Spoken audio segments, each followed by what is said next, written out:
At midday, the news team arrived at the Ablekuma West Municipal Assembly and found 19 cards issued to applicants. It was calm, but they had problems with the network at first. But everything is fine now, so I'm done. What does it mean to you? You have your card now. It means I'm qualified now and I can vote. It went fast. I came on time and they did it for me on time. It's my right to have the card for voting. And as a citizen, you have to vote. The Okaikwe South District Office experienced a slow process due to poor network connectivity and faulty machines, causing delays in the start and progression of the exercise. Initially, we had some challenges with the network, which is normal, but now it's been resolved. This NDC, MPP, they are all interested, but so far so good, yeah.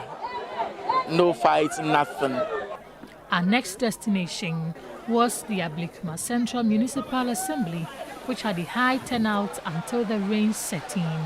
It's been raining here at the Ablekuma Central Municipal Assembly, but that is the least of the worries of applicants who have turned up to go through the first day of the voters registration exercise. They tell me the card is so important to them because they want to be able to partake in the upcoming December elections, and so they will go through the rain to make sure they get their card.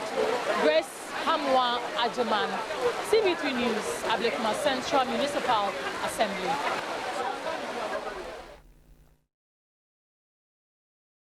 Communities along the Volta Lake, including Domiabra, Batokope, Jatakpo, are concerned about the high cost and risk of traveling from their villages to Yeji. Boat fares are high. Market day no, Yeji 50 Ghana. It will cost one person at least 140 cedis to travel to Yeji. Aside that, it's the risk involved in the lake travel, feeding, and even the guarantor system. It may even happen that you may not get the chance to be registered the same day. EC must listen to us and follow the previous steps. This makes it financially burdensome for those without a Ghana card to travel to registration centers with their two guarantors. We cannot come to Yeji for the registration exercise. We can't risk putting our children in boats on this dangerous lake all alone for voter registration. The EC must come to our local station like they did in 2020. Traveling across the Volta Lake, particularly during the rainy season, is a significant concern due to the risk of boat accidents, which have claimed 15 lives this year. The approach will not help us, so we are begging the EC to listen to us. The lake has become highly dangerous.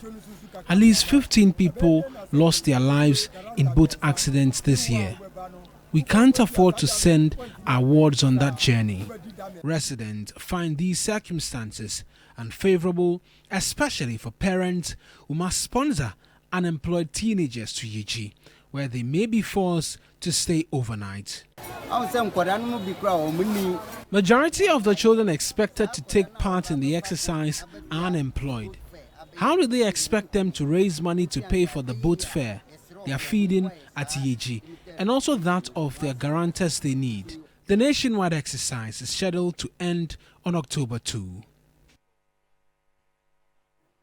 And these are some of the concerns that have been raised by our stakeholders, including us, the media as well, civil society. And of course, we have to take a real look at some of these issues. We'll be joined on the stream. We have Dr. Amache Boateng, who is a political scientist with the History and Political Science Department of the University of Science and Technology, that's the KNUST.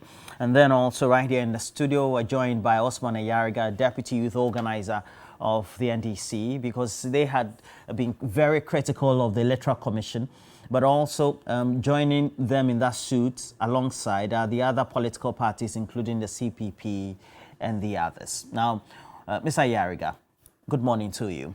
Good morning.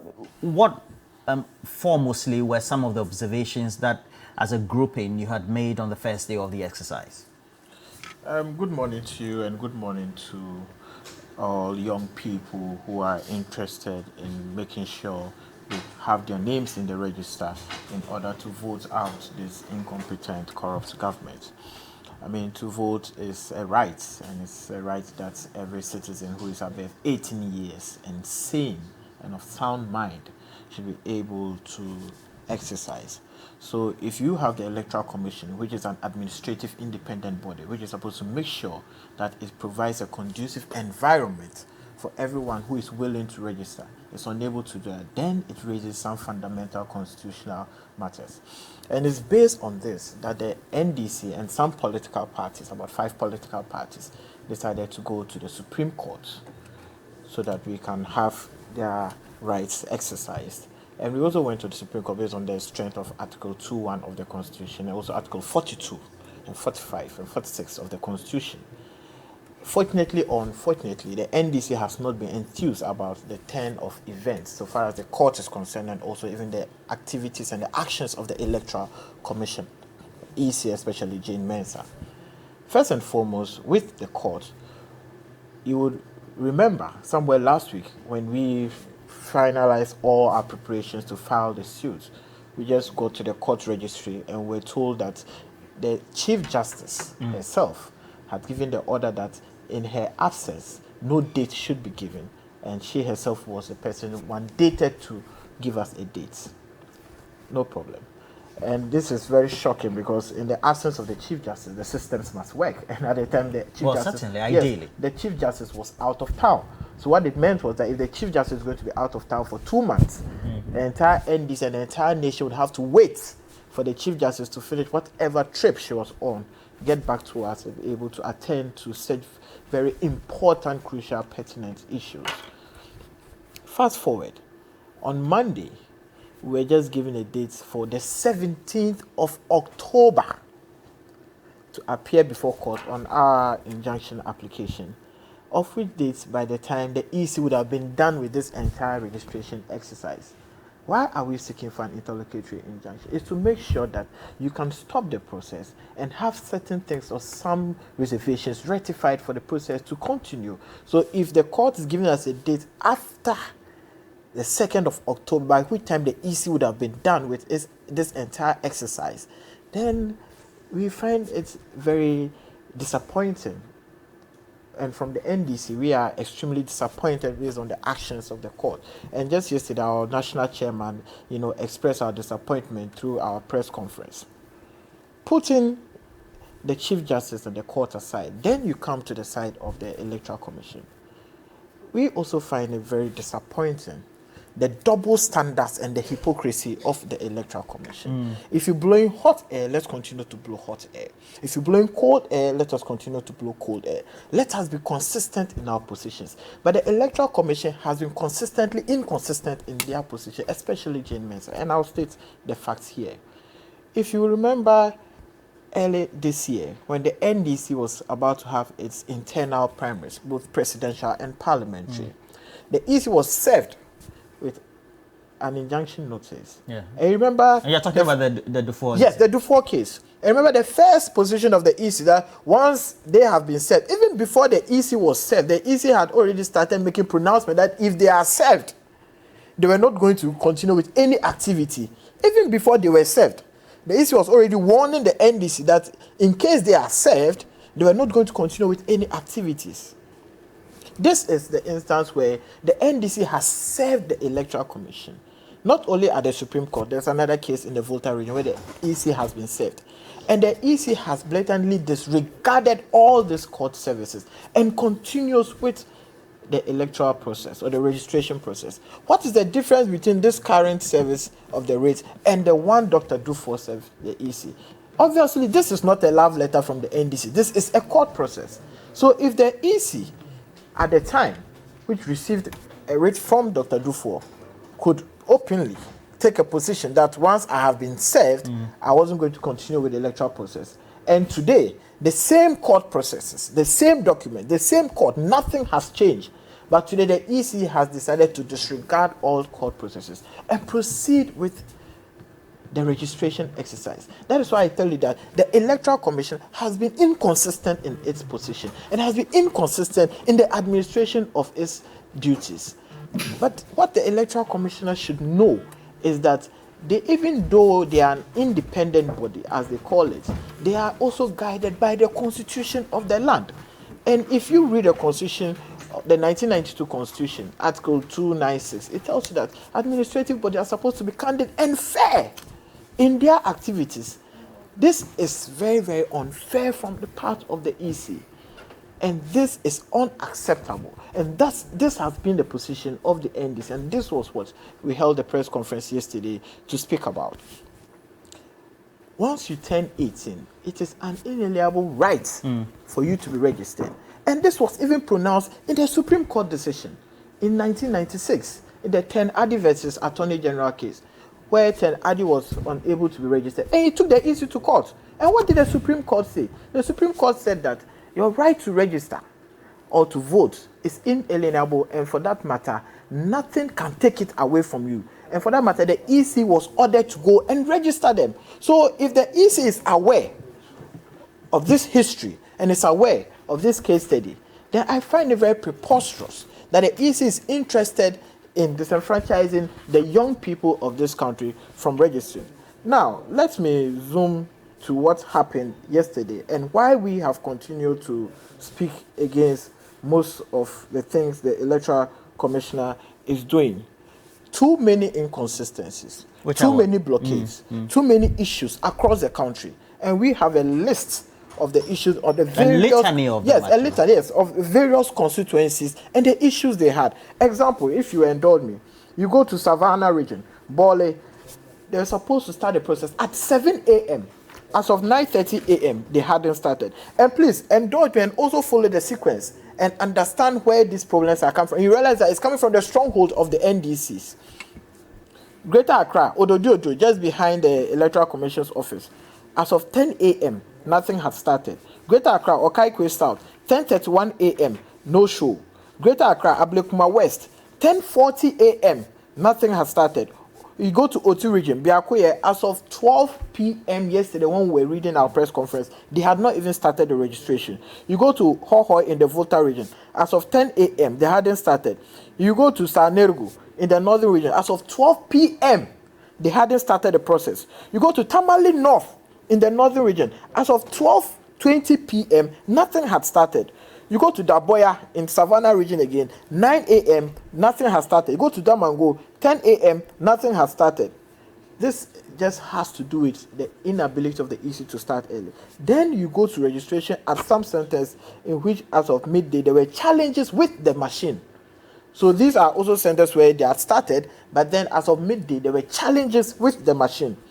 Bono is Techima North, Mpoho, Tano North, Trobo, Ablekuma West, Abra Asebu, Lambusie, Takrade, Ashamai, Biakoye, Esikado, Sanergu, Suhum, Boga East, Tamale North, Lower Manya Krobo, Tamale South, Tamale Central, Elembele, Timpani. And you would realize that there have been too many challenges with the issue, and there have been too many issues with the entire process. And it is surprising, unless, of course, the machines have been able to identify that in the NDC stronghold, let us get faulty, and in the MPP stronghold, let us have a smooth operation. And these are our reservations. Election rigging is not just about on election day, stuffing ballot boxes, etc., etc. But the concerns you have are that they start as a process. They start as a process. And these so once you start, trying to suppress voter registration, that in itself is election rigging. And most importantly, and one very important issue that we have raised in the NDC has to do with the print out of the start of the day process. It's just like you coming for a voters exercise or voting day. The first thing they do is that they empty the ballot box and they show it to the entire public that as of the start of the entire process, the ballot box is empty. But as it stands now, the EC is unable to print the start of the machine for us to be able to ascertain how many people have been registered or how many people are already on the machine, and at the end of the day, how many people have been registered. And these are all concerns we have raised, and we'll continue to raise them. So we are more interested in the inconsistency of the EC. We are more interested in the the posturing of the EC, and we are more interested in the EC trying as much as possible to disenfranchise young people who are interested in registering and voting out this government. And we've been joined by one of our key discussants, usually on the channel, and Dr. Kwesi Amachi-Boateng is with the Kwame Nkrumah University of Science and Technology. I believe the Department of History and Political Science. And Dr. Amachi-Boateng, you take a look at the litany of concerns that had been raised prior to the start of the exercise. And I, for example, had a number of friends who were even giving me pictures as well as telling me at the end of the registration day, out of a targeted 200 in an area like Tema West, only about 80 people had been registered. And then the machines got faulty, there were delays, etc. These are the concerns that have been raised. What would you say about these observations? Dr. Amachi-Boateng. Roland, good morning and thanks for this opportunity. Let me greet the gentleman from the NDC. It's a cause for one to worry, even if one is just an individual, an ordinary Ghanaian. You see, some jurisdictions make participation in elections, that is voting. Some jurisdictions make it compulsory. And that is the extent to which they place premium on this exercise. The need for a citizen of a state to participate in the politics of his fatherland. Interestingly, it is also a fundamental right. And these imply that the state has a duty to ensure that citizens participate in the processes without unnecessary difficulties. Without unnecessary difficulties. The state should facilitate it. The state, in our case, is the Electoral Commission. And from all intent and purposes, you want to see the Electoral Commission doing its best to ensure that citizens participate. So ordinarily, when you give calls for people to raise such concerns, then those of us in political science will also become interested. We begin to ask questions. What is happening? Is the EC becoming political? Political meaning that ordinarily, Roland, the EC as a body is not supposed to have an interest of its own in executing its duties. It is supposed to uphold the interest of the state, the interest of the nation, in this case, ensuring that those who will want to participate in the process do so. Those who will want to vote when the time comes, or even they want to get the ID card for whatever reasons, it is their right. So if the EC is not seen as behaving that way, then it gives concerns for us to, worry. But possibly this is the one. So can we exercise some patience and see what is happening? If indeed it is the intention of the EC to frustrate the process, it will become so obvious. There's one critical thing, Roland, I'd like to say, at this time, with elections, they should be democratic. And let's take note of the fact that no state is 100% secure. The politics and then the system that is being operated is what ensures that there is security in the state.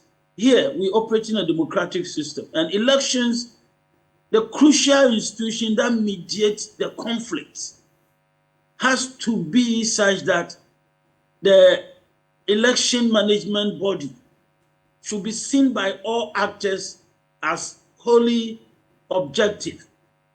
And that is not really taking sides openly or covertly. It shouldn't.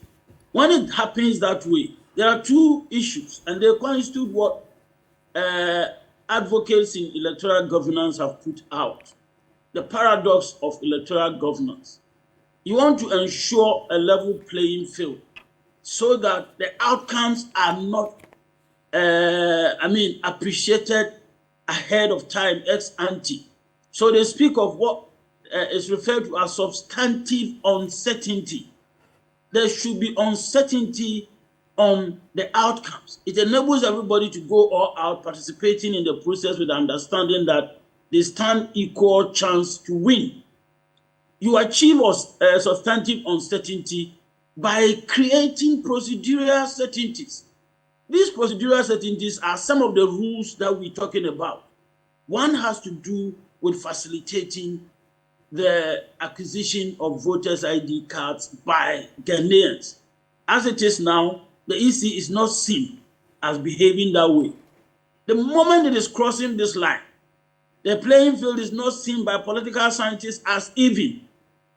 The EC appears to be political. The moment you cross this line of procedural certainties, then the electoral management body, you are seen as biased, political.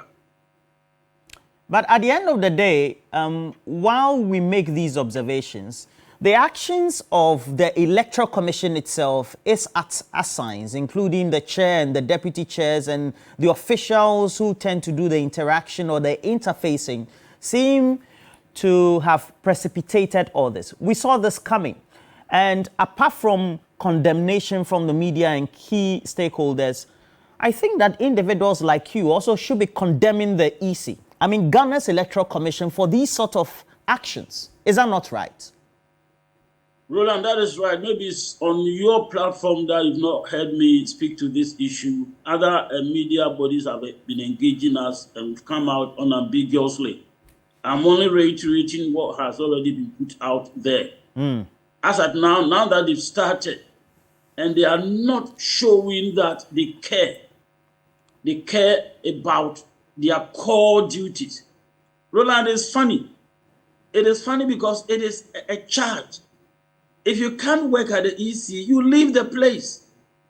You leave the place. The EC should not be seen as becoming interested in the procedures, in the electoral processes.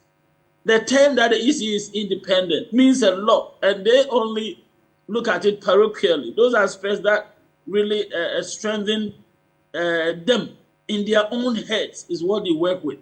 They think they are interested. The gentleman at the studio said it right when they said that independence, is limited to the dictates of the Constitution. That is it.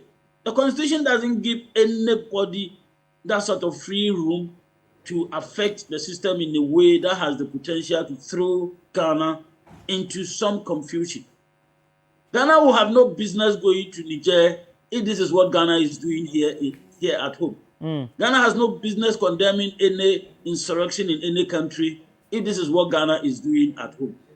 Ghana will want to be seen as doing the right thing so that it can have that moral authority to go outside of its jurisdiction to have a say in what is happening somewhere. And even there, we want to hear Ghana comment about these presidents who abuse their office and change constitutions to see them. We want to see Ghana reject the Ivorian system because Alassane Ouattara simply, while in office, presided over the changing of the constitution. And this is simply undemocratic. This is simply undemocratic. They've all kept quiet. So, Africa is still playing games. Roland, from the time of independence to date, Africa has not made it politically. Africa has not made it economically. And this is what Ghana is doing now. It's really interesting. We've also been joined by Ernest Afuakwa. Now, Enoch, now, Mr. Afuakwa, you take a look at this. It seems the ruling party, the MPP, is in bed with the Electoral Commission because you don't seem to condemn some of these actions based on decisions they make that ultimately could lead to people being disenfranchised. Roland, thank you. And very good morning to your cherished viewers. When you mentioned that we are in bed with the Electoral Commission, my first question is, what type of bed? Is it a queen size, a king size, a student bed? You can't phantom it. The New Patriotic Party is capable of winning the next election based on our own strength. A corrupt bed.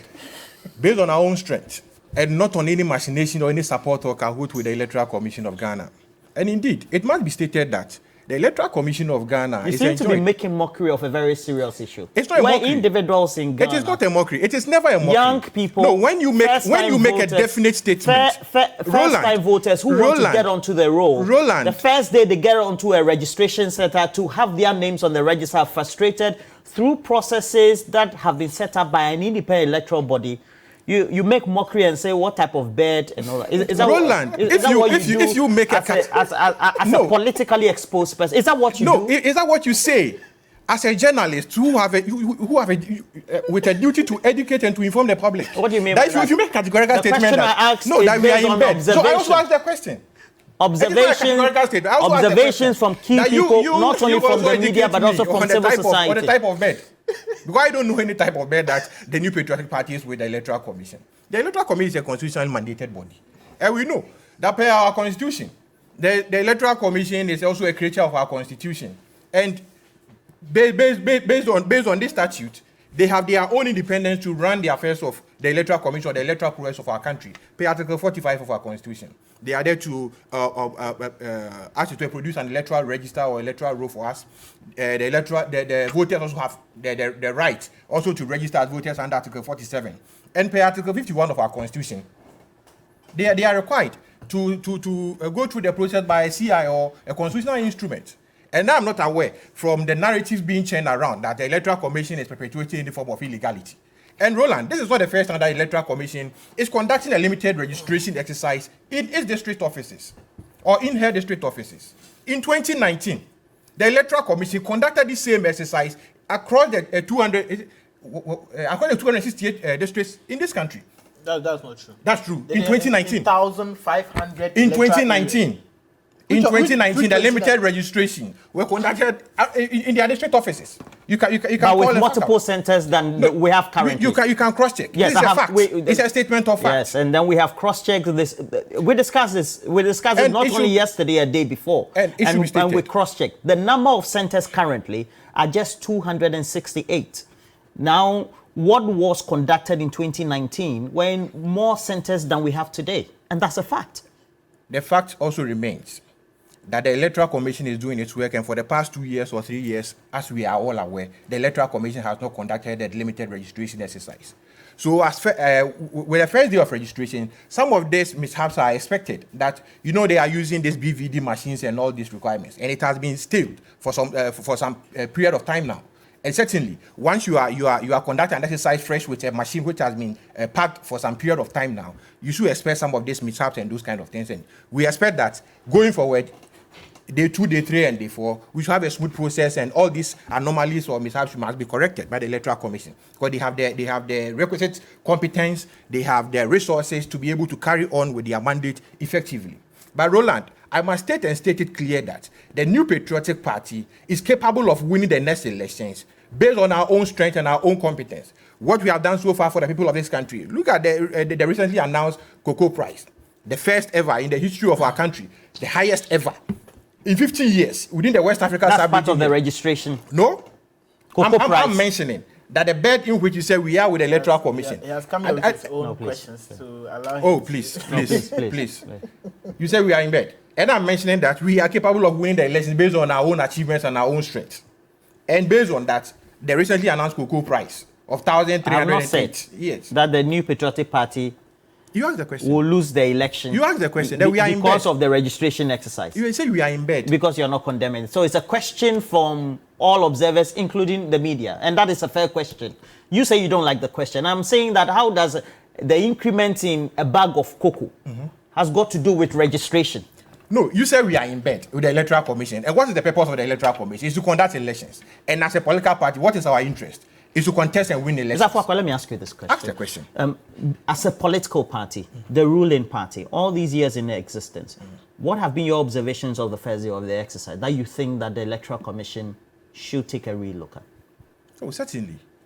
As I mentioned earlier on during my introductory remarks, that the first day of the registration were marred with delays and all these matters. I heard Ayariga mentioning that he articulated or he itemized certain districts that registration which ought to have started around 7 a.m. Is that not true? 7 a.m. or something started around 9:30 and thereof. Meaning that as part of their preparations, there were some mishappenings and some challenges of the Electoral Commission that made this process suffer this kind of delays. And going into the second day or the rest of the days, I think they are running this process for almost about more than 10 days or so. And we expect that at least there should be efficiency in the delivery of these services to the good people of this country, as far as the registration of new entrants or the registration of members or citizens of this country onto the electoral roll are concerned. We expect that technologically, the internet access, we've heard that sometimes because of the delays or the slow pace of our internet connectivity network is also affecting their operations, and they have decided to also do an offline registration so that in case of these challenges, they can have a backup and those kind of things to get people registered. We entreat them that since they are an independent electoral machinery or institution with the resources granted by the state or given to them by the state to run the affairs of the electoral body, they should be able to deliver their work judiciously so that citizens can also have their peace to exercise their democratic rights as citizens of this country. That's what we employ on them. And we encourage people who are also interested, who have never registered, to also go to the district offices as directed by the Electoral Commission to get their name onto the electoral register to be able to exercise their franchise during the district level elections scheduled for December 2023 and fourth, the 2024 general elections, parliamentary and presidential elections. They can also participate effectively. Osman, we did observe that in areas within Afram Plains, even though the Electoral Commission had been told that these are some of the concerns, the residents, being parents and even those who were first-time voters, said they couldn't trek, at least cross over some of these water bodies to go and do the registration. That also means that a lot more responsibility is not only on these parents, but also as media and the political parties to make sure that they go and register. How do you intend doing that? Roland, before I even come to that, let me react to what my brother What did he say? He spoke about the fact that there's nothing untoward and there's nothing illegal, there's Right, nothing unconstitutional Go ahead. about the Electoral Commission deciding to register people at the various offices.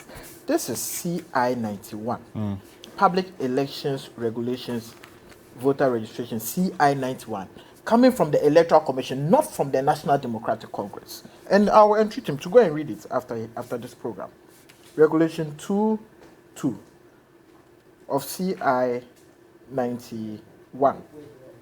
In designating a place as a registration center, the Commission shall take into consideration the suitability of the place for use as a polling station on election day, that is one, and the accessibility of the place to prospective applicants for registration. How do you understand this coming from the CI, the Electoral Commission's own CI? This is not a document coming from the NDC. This is a document coming from the Electoral Commission. And this is supposed to guide you in the exercise of your mandate and your duties. Then you tell me that people living in Afram Plains should commute. Some should go through 2 hours, 3 hours, 4 hours to come and get registered at the EC's electoral office.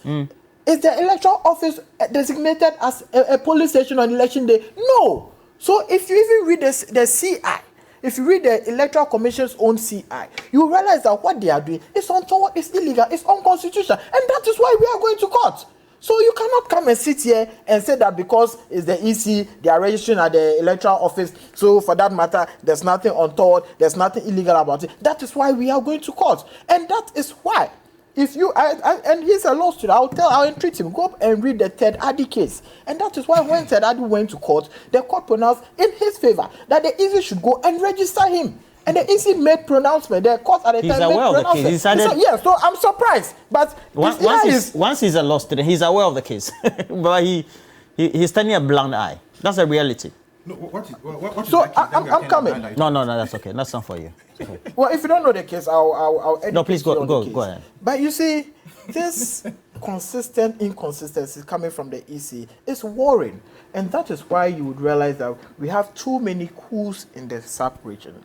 And this has nothing to do with people who just want to go about. How are you justifying that? I'm not justifying. What I'm trying to tell you is that if you have constitutionally mandated bodies who are supposed to be independent, who are supposed to exercise their duties and allow citizens to be able to exercise their rights after every 4 years. Ghana is currently enjoying the peace we are enjoying because citizens believe and understand that after every 4 years, my vote will count. After every 4 years, I should just be patient enough, and at the end of the 4 years, I'll be able to exercise that right to vote out a government that they believe that is incompetent or a government that they believe is corrupt. But if at the end of that 4 years, the citizens feel that the EC or the government of the day is finding ways and means to guard them from expressing their rights or expressing those views, then at the end of the day, that is when you realize that you have citizens unrest, you have civil unrest, you have people trying to topple the government. You did ask him that